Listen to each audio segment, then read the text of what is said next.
బక్రీద్ పండుగ అంటే ఏమిటి? బక్రీద్ పండుగ ఎందుకు జరుపుకోవాలి? బక్రీద్ పండుగకి అసలు ఎప్పుడు స్టార్ట్ అయింది బక్రీద్ పండుగ?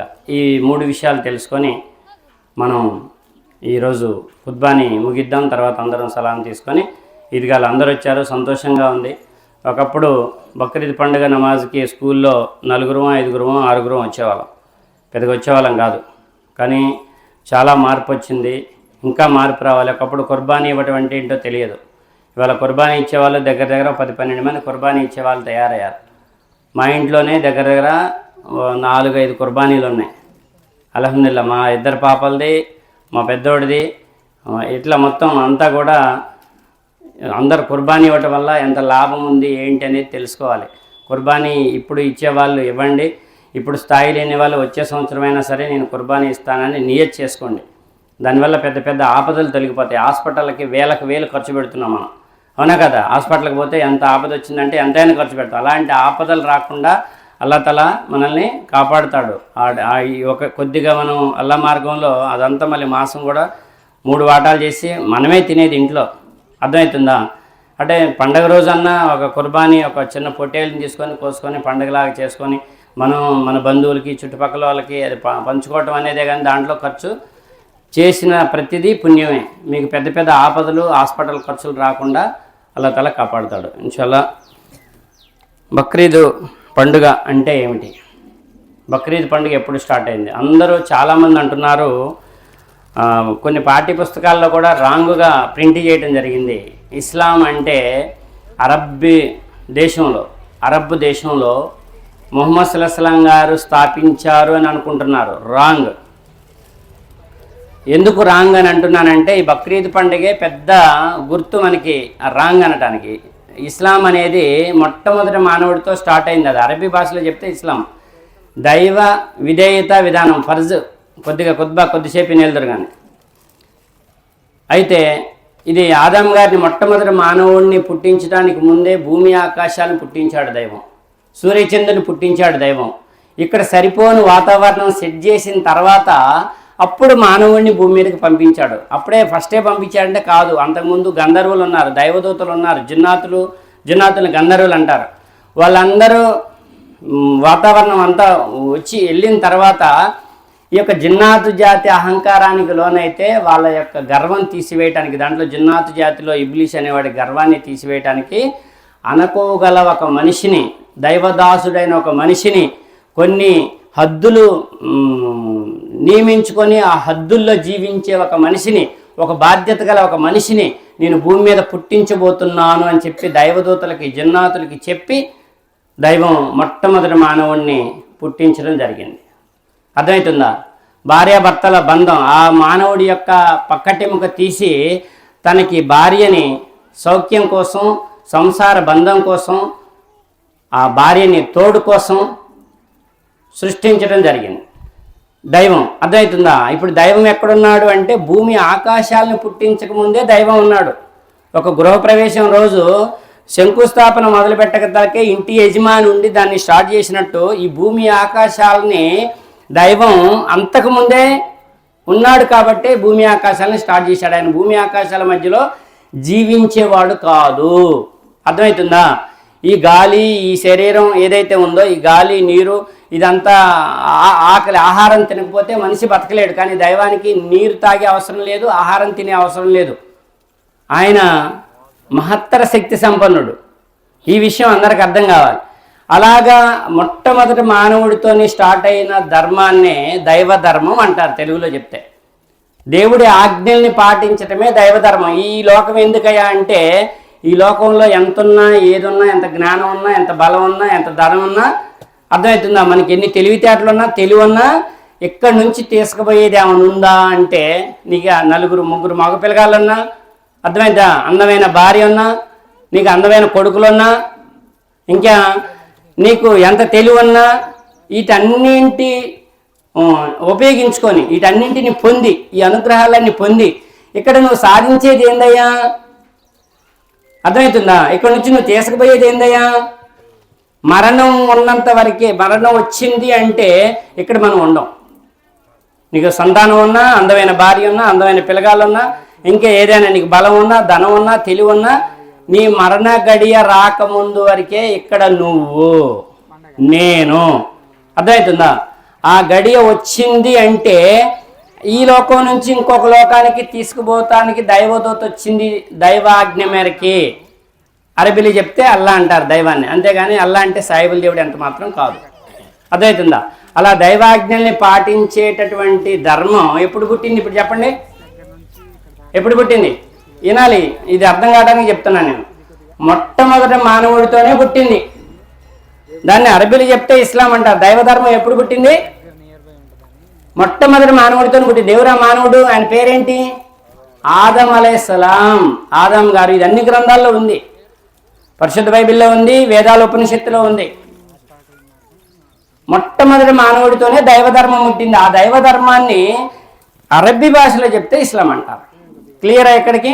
అలాగా వచ్చిన దైవం మొట్టమొదటి మానవుడు ప్రవక్త. ఆయన మానవులందరికీ దేవుడు ఒక్కడే, ఈ సృష్టి ఆయిందే, సృష్టిపై అధికారం ఆయిందే అని చెప్పడానికి 1,24,000 మంది పైగా ప్రవక్తలు వచ్చారు. ఎంతమంది వచ్చారు? ఇంతకాలం గడిచిపోయింది కదా. మొట్టమొదటి మానవుడు 1000 సంవత్సరాలు బతికాడు భూమి మీద. ఎన్ని సంవత్సరాలు? 1000 సంవత్సరాలు బతికాడు. ఇప్పుడు మనం 100 సంవత్సరాలు అంటున్నామే. ఇన్ని లక్షల సంవత్సరాలు గడిచిన తర్వాత ఆయుష్ని తగ్గించాడు, ఎత్తుని తగ్గించాడు. ఆయన చాలా ఆజానుబాహుడు, ఎత్తుగా ఉండేవాడు ఆదం గారు. అర్థమవుతుందా? ఇక ఇట్లా ఈ కాలం గడిచే దాంట్లో మానవులకి అర్థమయ్యేలా చెప్పడానికి, మానవులకి బోధించడానికి, భక్తి ఎలా చేయాలి, ఎవరిని భగవంతుడు అనాలి అనేటటువంటి విషయాలు క్లియర్గా చెప్పడానికి మానవుల్లోనే ఉత్తమ పురుషుల్ని, ఋషుల్ని, యుగ పురుషుల్ని ప్రవక్తలుగా నియమించి మానవులకి ఈ భూమి మీద జీవితం పరీక్షా జీవితం. దైవ ఆజ్ఞ మేరకు మీరు జీవితం గడిపితే లాభం ఏంటి అంటే, ఆయన అడగకుండానే ఈ లోకం మొత్తం మనకి వశం చేశాడు. అర్థమవుతుందా? గాలి, నీరు, పంచభూతాలతో సహా అన్నీ వశం చేశాడు. చెట్లు, సముద్రాలు, చేపలు, కానుచేయి, కానరాని అన్నీ వశం చేశాడు. మీరు ఎవరు అడగలే, మీరు కానీ నేను కానీ అడగలే. మన శరీరంలో ఉన్న భాగాలన్నీ కూడా వశం చేశాడు. నువ్వు నోటితో మాట్లాడతావు, చెవులతో మాట్లాడలేవు, చెవులతో వింటావు, కళ్ళతో చూస్తావు, కళ్ళతో వినలేవు, కళ్ళతో మాట్లాడలేవు. అర్థమవుతుందా? సైగలు తప్ప. ఇలాగా ఏ శరీర భాగం ఏ పని చేసి పెట్టాలి అని నిర్ధారించి, నియమించి, డిసైడ్ చేసి ఆజ్ఞాపించింది కూడా ఆ దైవమే. అది హిందువులకైనా, క్రైస్తవులకైనా, ముస్లింలకైనా శరీర భాగాలు, భౌతిక శరీరం అంతా ఒక్కటే. ప్రకృతి కూడా అందరికీ ఒక్కటే, వశం చేయబడి ఉంది. ఇలాగా ఈ మానవుడు కొంత స్వేచ్ఛ ఇవ్వటం వల్ల, అర్థమవుతుందా?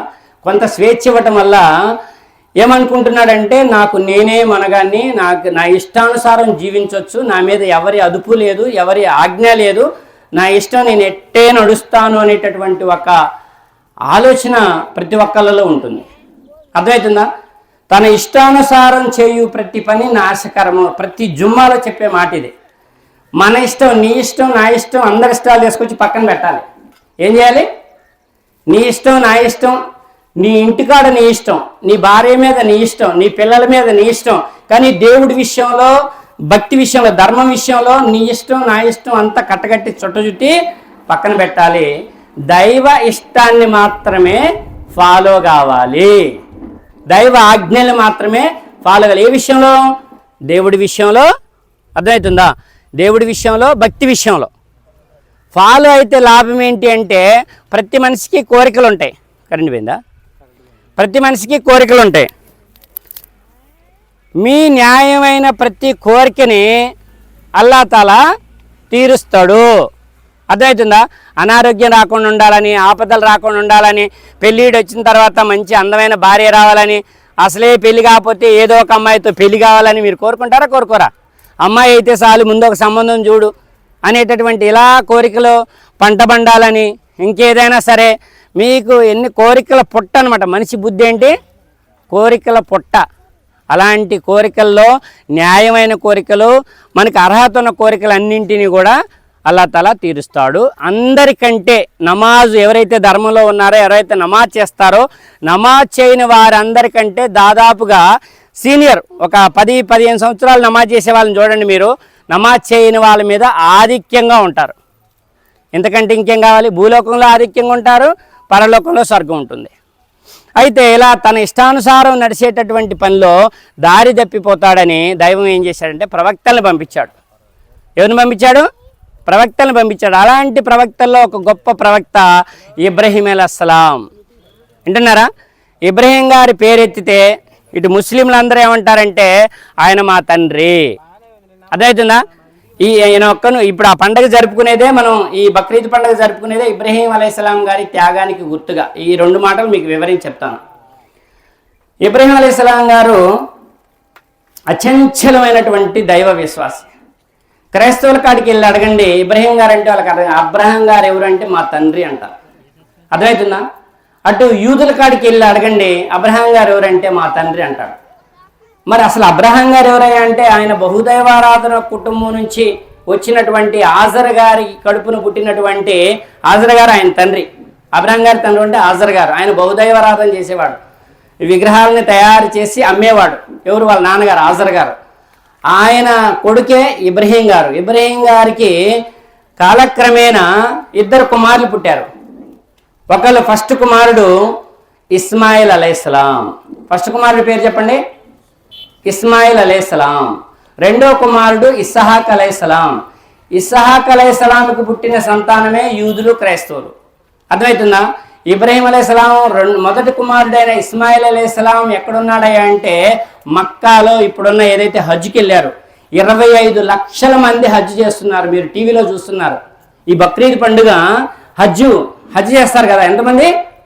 25. నిన్న మొన్న చెప్పారు 25 లక్షల నుంచి 30 లక్షల మంది ఒకేసారి తవాఫ్ చేస్తూ మన హజ్ కార్యక్రమం చేస్తున్నారు. ఈ ఈ బక్రీద్ కానీ ఎవరి త్యాగానికి గుర్తుగా అంటే ఇబ్రహీం అలైహిస్సలాం అచంచలమైనటువంటి దైవ విశ్వాసి. ఆయన కాలంలో దేవుడు ఒక్కడే అని ఎవరైతే ప్రకటిస్తారో చెప్తారో వాళ్ళని రోడ్డు పక్కన మంటలు వేసి గొయ్యలు తీసి గొయ్యిలో మంటలేసి ఆ మంటల్లో పడేసేవాళ్ళు. అర్థమవుతుందా? కల్మా ఎవరైతే చదువుతారో లా ఇలాహ ఇల్లల్లా దేవుడు ఒక్కడే, ఎవరిని దేవుళ్ళు అనకూడదు, పైన వాడే దేవుడు అని ఎవరైతే ప్రకటించారో బహిరంగంగా రాజుల కాలం కదా అది, తీసుకుపోయి మంటలు వేసేవాళ్ళంట. అలాంటి కష్టాలని ఎదుర్కొని ఆయన దేవుడు ఒక్కడే అని ప్రచారం చేశాడు. ఆయన్ను కూడా మంటల్లో వేశారు. ఇబ్రహీం అలైహిస్సలాం కూడా మంటల్లో వేశారు. వేస్తే 3 రోజులు ఆ మంటలు ఎగిసిపడుతున్నాయి. 3 రోజులు ఆరలే మంటలు. ఆ ఫస్ట్ మంటల్లో వేసినప్పుడు ఆ దైవం అంటున్నాడు, అల్లా అంటున్నాడు, ఆ అగ్ని కాల్చే గుణాన్ని అగ్నికి ఇచ్చిందే ఆయన. ఓ అగ్ని, నా దాసుడు నీ మంటల్లోకి వస్తున్నాడు, నువ్వు అతన్ని కాల్చొద్దు, చల్లగా అయిపో. 3 రోజులు మంటలుగా పెద్దగా దగదగా మండుతుంటే ఆయన ఒంటి మీద ఉన్న బట్టలు కూడా కాలేదు. అర్థమవుతుందా? అదంతా చూసి లోకం అంతా ఆశ్చర్యపోయి లా ఇలాహ ఇల్లల్లా ఇబ్రహీం రసూలుల్లా కల్మ చదివారు. ఇప్పుడు కల్మ ఏంటి? లా ఇలాహ ఇల్లల్లా ముహమ్మద్ రసూలుల్లా సల్లల్లాహు అలైహి వసల్లం. 4000 సంవత్సరాల పూర్వం జరిగిన యథార్థమైనటువంటి ఘటన.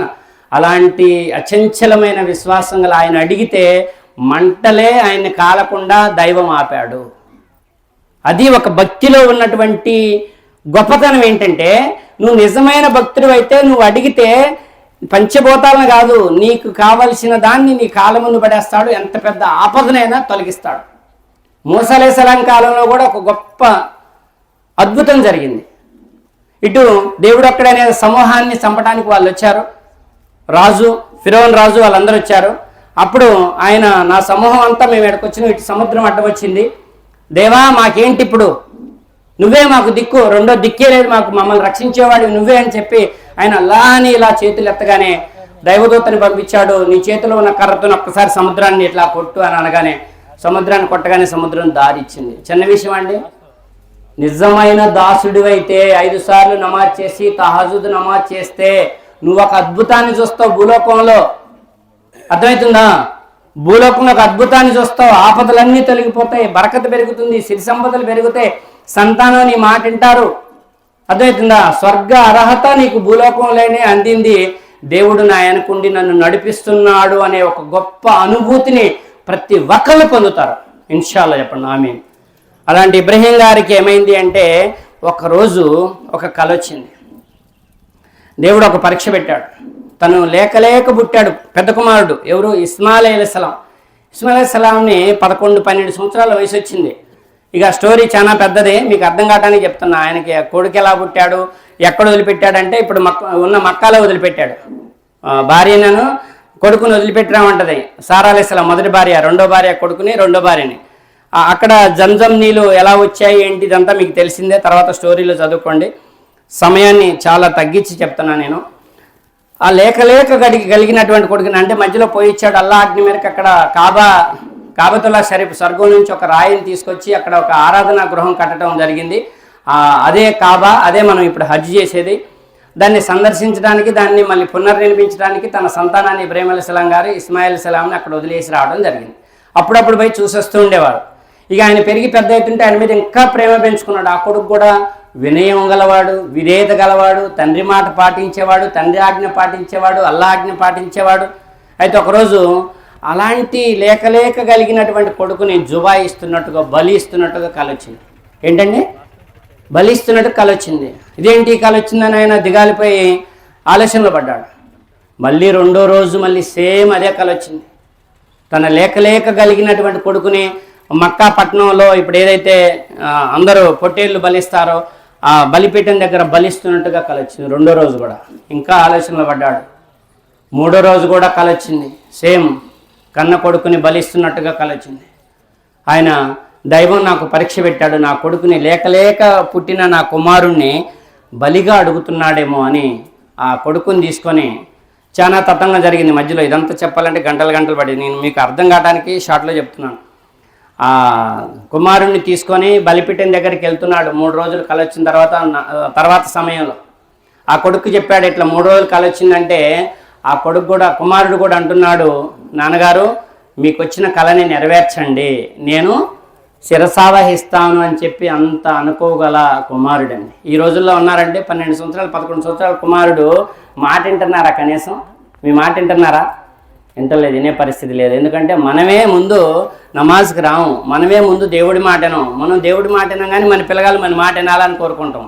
కరెక్టేనాది? అట్లా కాదు, మనం అల్లా మాట వినాలి, నమాజ్ చేసుకోవాలి, మంచి నడవడికి నేర్పాలి.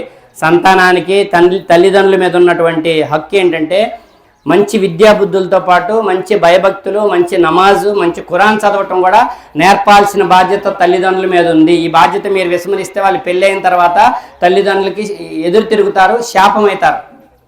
అర్థమవుతుందా? ఎక్కడో లేరు శత్రువులు, కొడుకే శత్రువు అవుతాడు. వీడు ఎప్పుడు చత్తరా, వీడి ఆస్తి నేను ఎప్పుడు లాక్కోవాలా, వీడు వాడనే ఆలోచనతోనే మాట్లాడతాడు. అది శాపం. మీరు నేర్పింది అదే. మీ అయ్యకాడ నుంచి మీరు లాక్కోవాలని చూస్తే మీ కాడ నుంచి మీ కొడుకు లాక్కుంటాడు, మన కాడ నుంచి. అది కాదు. మంచి విద్యాబుద్ధులు, మంచి నమాజు, మంచి ఖురాన్ చదవటం ఇవన్నీ నేర్పించండి. ఇన్షాల్లా చెప్పండి అందరూ. అలాగా ఆ కుమారుడిని బలియటానికి తీసుకుపోయాడు. అలా పడుకోబెడితే ఇలా కత్తెత్తాడు. ఇక జుబా వేయటానికి ఇలా కత్తెత్తి, ఇది ఎప్పుడు జరిగింది? ముహమ్మద్ సల్లల్లాహు అలైహి వసల్లం గారు పుట్టలే, ఆయన వంశావళిలో ఎక్కడో ఇంకా అసలు ఆనవాళ్ళు 4000 సంవత్సరాల పూర్వం జరిగినటువంటి సంఘటన. ఎప్పుడైతే కుమారుణ్ణి పడుకోబెట్టి కత్తి తీసుకొని ఇలా జుబా అయిపోయాడో, బలి అయిపోయాడో, ఎమ్మటే ఒక వాణి అని పడ్డది. ఇబ్రాహీం, నీ భక్తికి మెచ్చానయ్యా, నీకొక పరీక్ష పెట్టాను. నువ్వు కుమారుడు ఎక్కువ అంటావా, అల్లా ఎక్కువ అంటావా, అంటే దేవుడు ఎక్కువ అంటావా అని పరీక్ష పెట్టాను. నువ్వు అల్లాహే ఎక్కువ అన్నావు, నీ కుమారుడు నాకు వద్దయ్యా. నీకు పరీక్ష పెట్టాను, కుమారుడి కంటే ఎక్కువ నా మీద ప్రేమ ఉందా లేదా అని టెస్ట్ చేసా. ఈ పరీక్షలో నువ్వు నెగ్గావు. ఎమ్మటే జిబ్రీల్ అమీన్ దైవదూతకు చెప్పాడు. దైవదూత తీసుకొచ్చి స్వర్గం నుంచి భూమి మీద పుట్టి పెరిగిన పొట్టేలు కాదు అది. అర్థమవుతుందా? స్వర్గం నుంచి, స్వర్గంలో ఉన్నాయి ఓ తెల్లని పొట్టేలుని తీసుకొచ్చి బలిపీఠం మీద పెట్టడం జరిగింది. అప్పుడు ఇబ్రాహీం అలైహిస్సలాం గారు జుబా ఇచ్చాడు, ఆ పొట్టేలుని బలి ఇచ్చాడు. కొడుకుని ఎవరైనా త్యాగం చేస్తారండి? అల్లా మార్గంలో ఎవరైనా చేయలేస్తారా? అసలు ఆలోచన వస్తేనే కింతంత దెబ్బ తగిలితేనో ఇంకేదైనా గొడవ అయితేనో, నా కొడుకు దెబ్బ తగిలిందని ఏడ్చే వాళ్ళు ఉన్నారు, నా కొడుకుని ఏదైనా అంటవని ఇంటి మీద పక్కింటి వాళ్ళ మీద గొడవలు పోయి ఉన్నారు, కొట్టుకొని కేసులు